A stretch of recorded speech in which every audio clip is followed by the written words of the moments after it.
Good morning everyone. शिशु बाटिका teacher बा शिशु बाटिकार जो शिक्षक बाहरी से आमको कौन एज एज रहा दरकार एंड सैलरी पोस्ट नेम केमती कौन अप्लाई करेंगे क्यों मैंने अप्लाई करेंगे चलते से विषय जाना।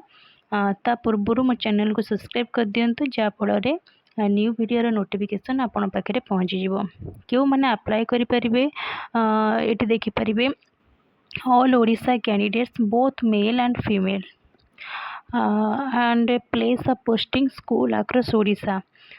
Then आपण एटी देखि परिबे post name and eligibility qualification कौन एथरे दरकार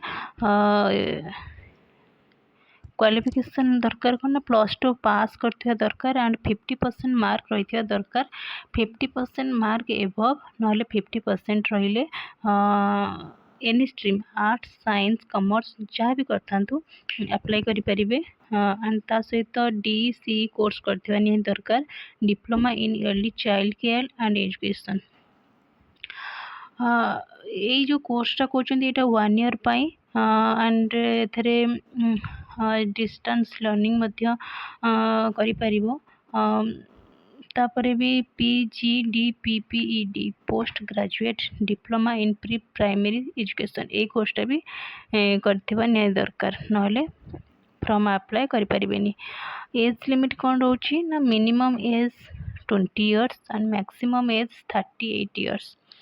एज रिलैक्सेशन रोची आपण देखिपारे SC ST 5 years OBC 3 years and PWD 10 years. Salary ये आप देखिपे बहुत बढ़िया salary रोची 20,833 per month. Selection process से केमती कौन रोची ना आप देखिपे ये CBT मोड रे ही हम माने ऑनलाइन बेसिस रे ही एग्जाम होची प्रीलिम्स हम ता सहित तापर मेंस हम लास्ट को डॉक्यूमेंट वेरिफिकेशन हम एप्लिकेशन डिटेल्स नो फी किसी भी एथरे फी देबा को आपन पड़ोनी। अप्लाई मोड होची ऑनलाइन मोड एंड एथिरे अप्लाई डेट ए पर्यंत बाहरिनी जब बाहर मु इन्फॉर्म करदेवी।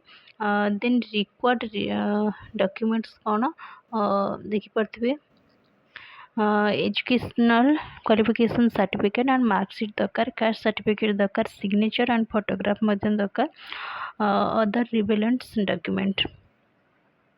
तो वीडियोटी जदि भल लगी please like share subscribe me.